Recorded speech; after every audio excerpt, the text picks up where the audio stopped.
Alright, I'll admit that while this spaceport project our government cooked up is impressive, I still think that as Science Council we should veto their space exploration program. At least for now. Thankfully, our government is more reasonable than you are with your backwards thinking. Going into space is just another step on evolutionary ladder. I agree, but I don't think we're ready to take it. We haven't uncovered even a fraction of secrets our new homeworld is holding, not to mention the fact that, with all the advancements in technology, we should focus all our attention on researching the gateway and returning home. Why? Earth has been gone for almost 200 years now. It's no longer our home, even if we could somehow make the gateway work, which, let me remind you, was attempted by minds far smarter than ours, then there would be nothing to come back to anyway. You don't know that. If even a minor fraction of the population survived, they could have adapted to new conditions. Professor Lachinov, please. You know fully well that we ran every possible simulation regarding Earth's condition, and even the most optimistic of them left nothing to the imagination. After the planetoid hit, the Earth became an atmosphere-less barren wasteland at best, and an asteroid ring at worst. I understand that many people still want to get some closure, but at the moment, spending time and resources going back instead of going forward would be nothing but waste. Exactly. Also, Tessa is right. Going out there and finding some place we could hunker down in case of trouble should be on top of our list of priorities. We were already hit by one planet killer, so we should learn from that. And come on, admit it, you enjoyed working on this project. Your team said you positively gleamed while designing this space station, and even did a victory dance once you finally figured out artificial gravity generators. The fact that I take pride in my work has nothing to do with my professional opinion. Focusing our attention outwards may mean we'll be blindsided by something brewing right underneath our feet. Directing our efforts to research the geothermal web under Ortus' surface would be far more boring. Our opinion doesn't really matter in this case anyway. I like how you optimistically think that Innovation Party will give a crap whether we approve their plan or not. Tessa might be wearing his white lab coat, but he's a politician first. At this point, with this level of investment on the line, he will listen to investors, not us eggheads. I'm afraid I must agree with Professor Tanwa, but if I may, I'd like to remind you about our original task. With exploration ship coming along, we need to designate the mission commander. I assume you have seen the dossiers of potential candidates? Cool. We need to take Kuo. Excellent grades, admirable adaptability, technical aptitude and social skills. Perfect result in 0G tests. Recommendation list is taller than me. They don't get any more impressive than that. If there's something worth finding out there, he'll find it. You forgot to mention an impressive crime record, Professor. Petty thievery, use of recreational drugs and some mild cases of vandalism. Nothing serious and all done in college. I mean, seriously, Nestor, I'm sure you did some questionable things back at university. Perhaps, but I never got caught. Besides, hacking the entire OIT network and flooding it with unsafe videos of Rector in the local bar isn't exactly mild, wouldn't you say? I'll admit it proves his technical know-how, but is this really the kind of person we want exploring the galaxy? He's the best kind of person who should explore the galaxy. Then we're in agreement. I'll make the call.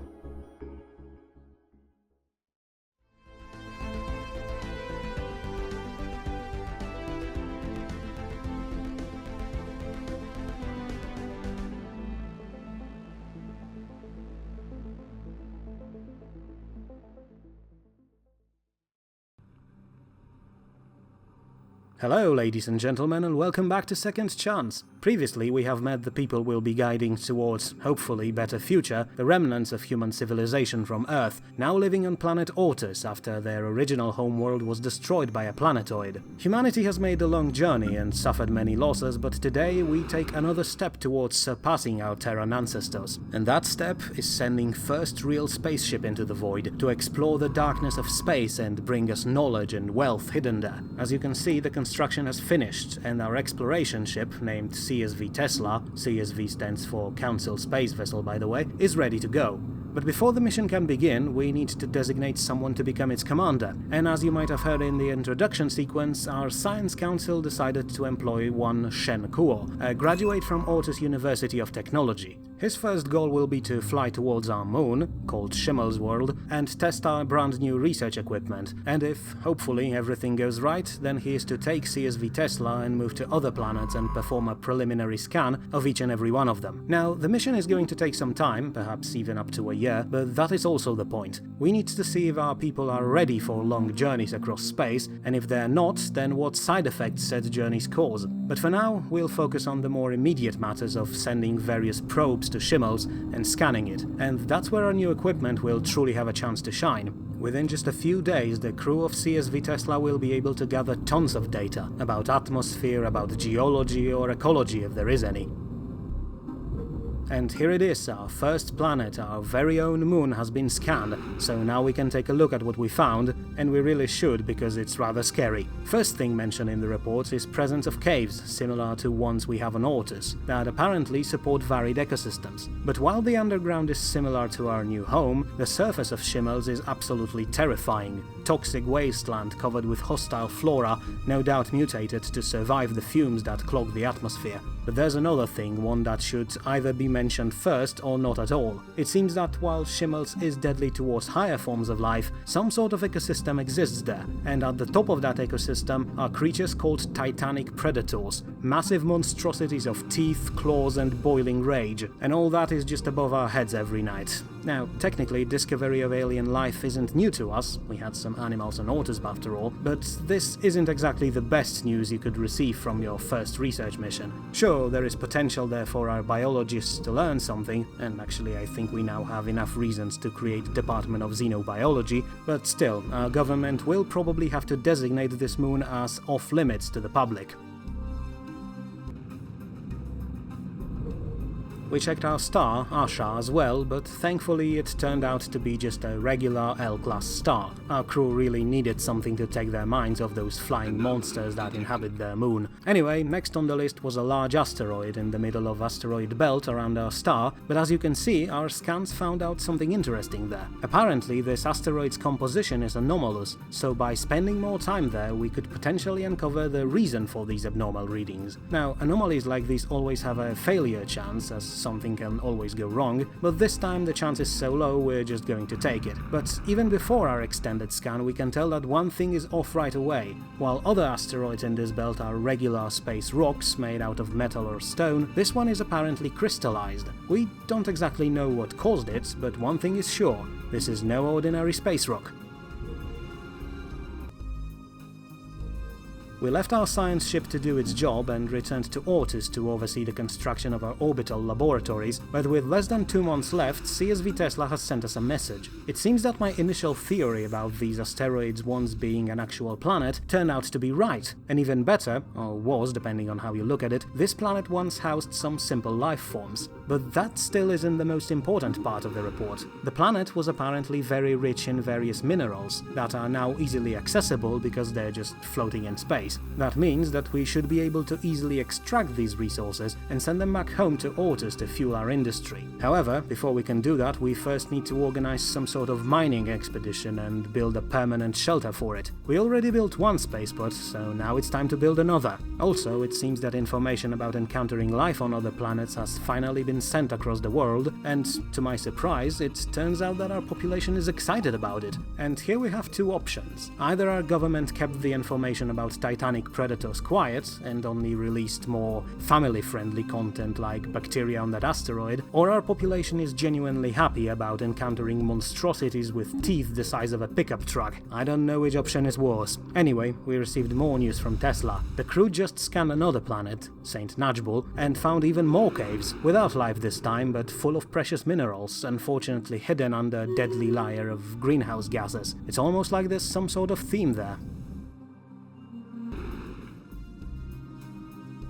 Sometime later, we began scanning another set of planets, barren ones this time. In theory, nothing special, it's basically in the name, a barren world, nothing but a piece of rock quietly floating through space, except not really. First, both planets actually had atmosphere, very thin but present nonetheless, which is rare for this type of planet. But the larger one, Acrisia, was even more interesting. Due to its limited atmosphere and weak magnetic field, its surface almost completely melted, creating surreal landscapes all across the planet. Overall, the place place seems like it could be a perfect spot for a writer to look for inspiration or for a scientist to work in heavily irradiated conditions. But until we find a way to deal with solar radiation, Acrisia will be yet another off-limits world. But we'll come back to that later. Right now, CSV Developer, our first construction ship, a massive mobile manufacturing plant, is ready to begin its first operation, the construction of our first mining base, which is yet another step towards building a spaceborne society. So far, our orbital spaceport is doing its job, but it's still mostly a drain on our resources. Once we build that mining base though, we'll have a first stellar outpost that will actually contribute to our economy. Bit by bit, we are getting there, and with more effort from our people, one day we won't be dependent on planets at all. And, almost as if to accentuate that point, we get even more good news. Dr. Poniewski and his team have finally finished their first iteration of administrative AI, a development that will not only help out in our daily lives by replacing regular human bureaucrats, but it will also increase our scientific efforts by taking over all the necessary paperwork. No longer will a scientist need to spend few hours each day filing various forms and writing reports. As of today, all you have to do is to say, "Computer, compile a full report from experiment," and all is done. Less time spent in papers means more time spent figuring out new stuff. And speaking of new stuff, the next focus of Poniewski's team will be development of new gravitic sensors that should allow us to, very broadly speaking, see further into the unknown. Considering that our main focus right now is exploration, that seems like the most logical and useful idea. Our exploration ship has spent almost a full year in space by now, and while they have found quite a few interesting things out there, it was the discovery they made on planet Nexon that turned out to be the main star of their mission. While scanning this yet another hothouse planet, we seem to have quite a lot of them around Asha, our sensors picked up something bizarre: straight lines. And while straight lines can be sometimes present in nature, they're rare enough to prompt more extensive scan that revealed something completely unexpected: buildings. A few of them were visible through toxic fog, but sensors hinted at more, far more, being located even lower, at Nexon's surface. At first, Commander Kuo wanted to immediately prepare an expedition, but his biochemists quickly stopped that idea. The surface of Nexon was so toxic that even probes were sent down there in very quick bursts to minimize exposure. The risks were simply too high, not only to the ship and crew, but to mysterious ruins as well. According to the precious few scans, said ruins were mostly unstable, and making a single mistake down there could potentially destabilize them. So, the expedition was postponed, and an encrypted message detailing the discovery of otherworldly ruins was sent to the Council.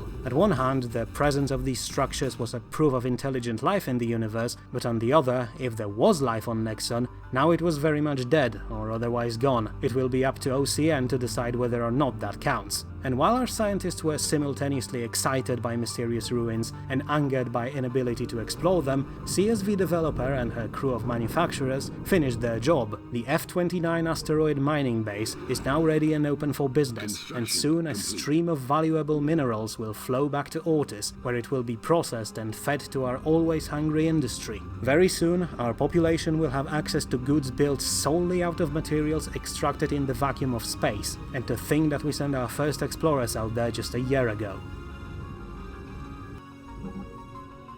But here's one more shocker. On yet another toxic world, dubbed Tartessos by crew of Tesla, among the huge cliffs that go across the surface of the planet, we have found even more structures. Only a handful of them this time, but we were able to send out probes down there to check them out. But while ruins on Nexon were extensive and elaborate, this time we found only empty, decaying husks, slowly succumbing to corrosion. The toxic atmosphere already chewed through any organic matter that might have been left there by original creators, and in the end our science team found nothing of value. Still, the very presence of these ruins is exciting enough, and if not for corrosive atmosphere, it could have been a good spot for tourists. Maybe one day it will be, especially considering that Tartessos' moon, Solaria, has potential for development. It may be yet another barren planet, but like several others, it's full of caves we could live in, and more importantly, its magnetic field causes all the hydrogen in the atmosphere to condensate in form of mist. With sufficient technology, this could be turned into a massive extraction zone, but we'll get to it later. For now, our exploration mission is almost over. After scanning a gas giant named Moulinier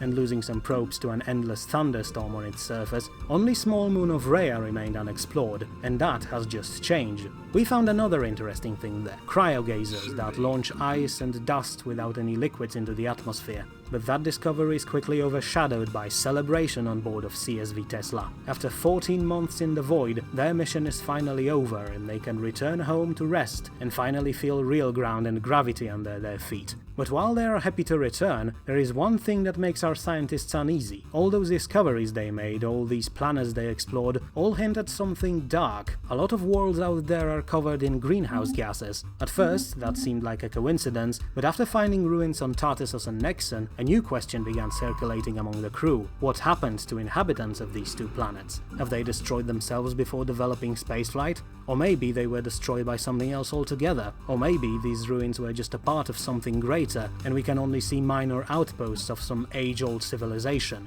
The theories multiply, but for now we don't really have means to answer our questions. But one thing is sure, we are surrounded by relics of other intelligent beings, and in this space tomb that is our system, we are the greatest anomaly, for it seems that being alive truly wasn't part of the equation before we showed up.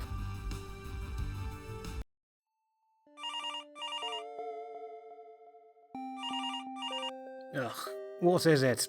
Lachinov, are you there? Come on, man, wake up, I need your help with my experiment. By that... Roman, are you drunk? No. Yes, a bit. Listen, I needed some liquid courage to help with an experiment, and I still need your help, so get up! It's 3 in the morning, Roman. Whatever it is, it can wait until breakfast. No, it can't. Listen, you remember that side project I was working on? The one you helped me build that micro-reactor for? Well, it works. Sure... Wait, what? How? You said it basically violates most laws of physics known to man and... Wait, you managed to finally figure out that formula? Better. I wrote a program that figured it out for me. As for the laws, turns out there's more of them out there in the background. Anyway, are you up? I really need your help. Alright, I'm up. What do you want me to do? I need you to go to the nearest window, look outside and tell me if you see any side effects.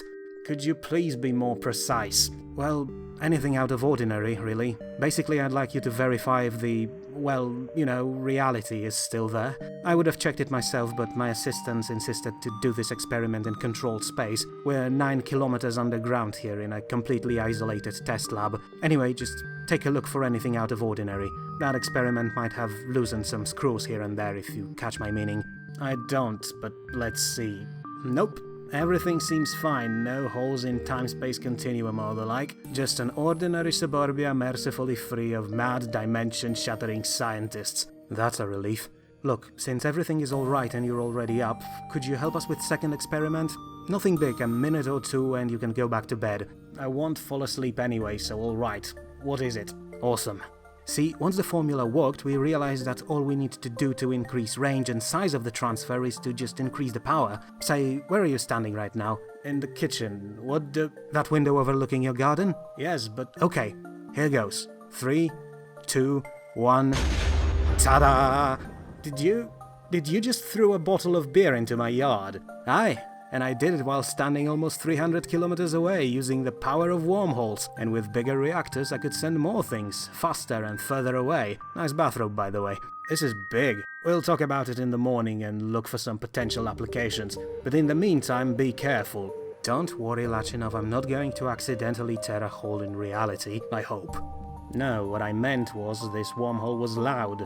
Extremely loud. And if you'll wake up my wife, no amount of cross-dimensional trickery will save you from her revenge.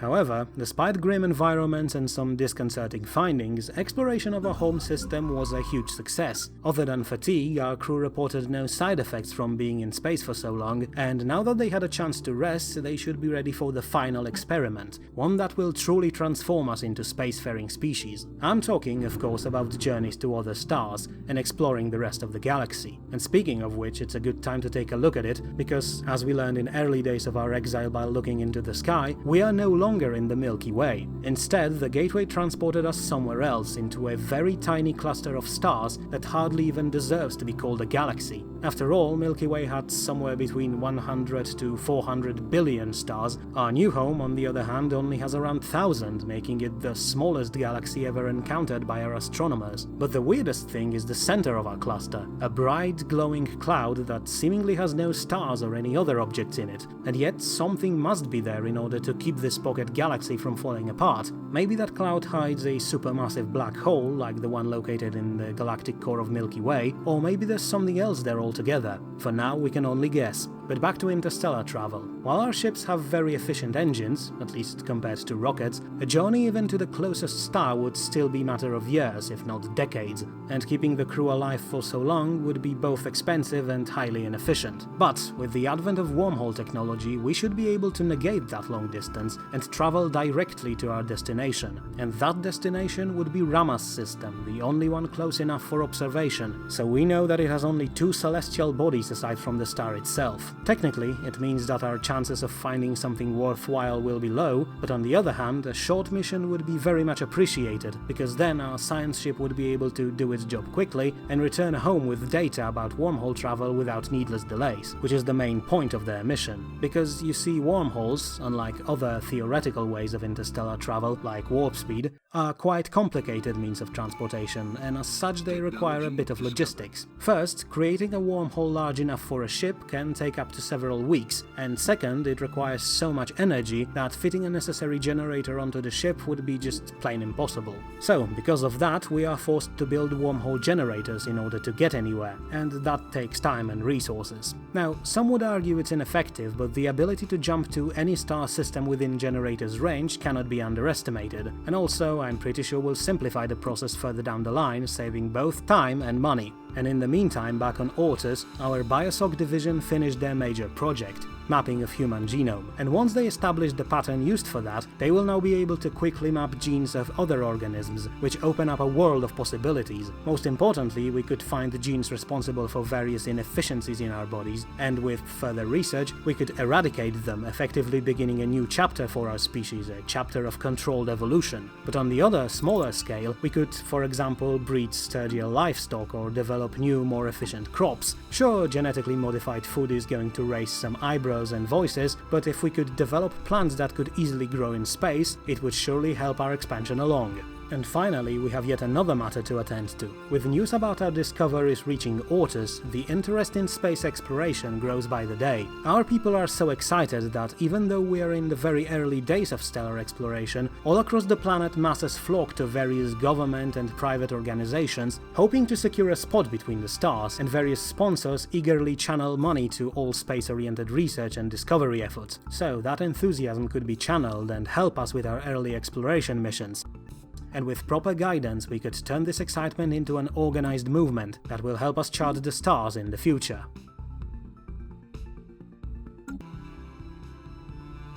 Now, with our wormhole generator well underway, Ocean leadership made a decision. This technology, while revolutionary, is untested and no one can tell if it won't have some dangerous side effects. So, to safeguard against such problems, the Council officially ordered construction of our very first military ship to stand watch over the wormhole experiment and intervene should something go wrong. This ship is an Akula-class corvette, an 80-meter-long warship crewed by 40 people, equipped with best weaponry we have to offer. Though, at the time, said weaponry consists only of 3 energy-based laser turrets, whose main strength is the fact they don't actually need ammunition to be stored on board. As long as the generator is working, the lasers can fire, so we can save some resources and space on ammo storage. And also, this is the moment where I'd like you, the viewers, to contribute to our nation. As you might have noticed, there is an option to custom name your ships, so if you have any ideas, type them down in the comments and I'll try to keep your personal ships alive for as long as I can. Technically, I should say something about keeping it family-friendly, but let's be honest here, it's current year, so no matter what name you or I can come up with, someone somewhere will be offended. Basically, it's just to prevent me from naming every ship, because then I'll name like half of them after my spirit animal, and that's just going to be embarrassing for everyone.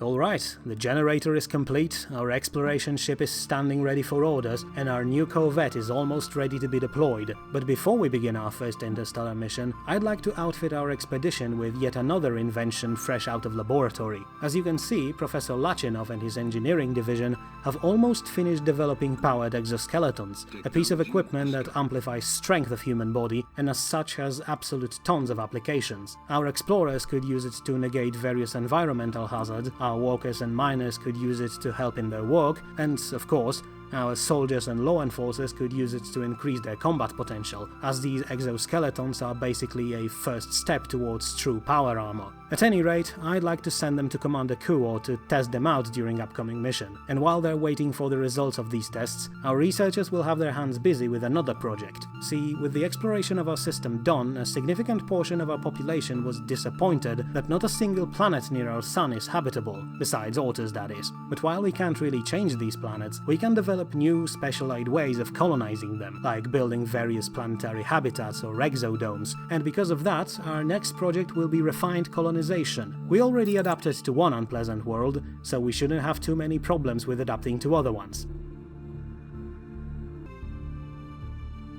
And there it is, ladies and gentlemen, our first military ship is ready to launch. I swear it's there, you can see it if you squint your eyes hard enough. I'd like to apologize for that, I forgot to turn on the better camera mode during recording of this video, so I wasn't able to properly zoom onto various objects, and because I also used downscaled ships mod, it's very hard to see anything. Still, I fixed that by now, and in the next episode we'll be able to take a proper look at our ships and starbases. But anyway, we have our ship, but we still need a commanding officer to lead it, and that first officer will also serve as our admiral, who will lead our other military ships should we ever build any. Now, as you can see, we have quite extensive list of potential candidates coming from various professions, but for that first post we need someone who would embody our pioneering spirit, someone who won't necessarily try to solve all problems using the big guns.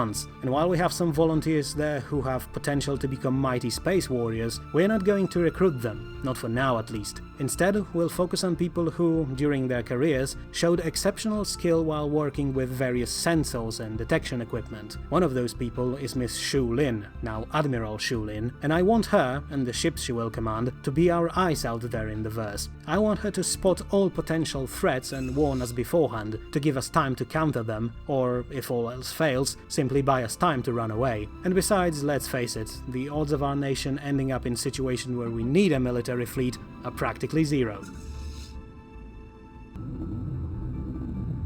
Very well then, it's time. The generator is working, CSV Tesla and Commander Kuo are in position, and our corvette stands ready to provide assistance if needed. It's time to finally send human beings to another star. Granted, we did it in the past during the Exodus, but this time we're not using some mysterious alien tech. We reached this point thanks to our own ingenuity and intelligence, and we are ready to assert our place as spacefaring and interplanetary race. If this experiment will succeed, then we'll truly be able to say that the space age has begun. But we'll see how it goes in the next episode of Second Chance. See you next time.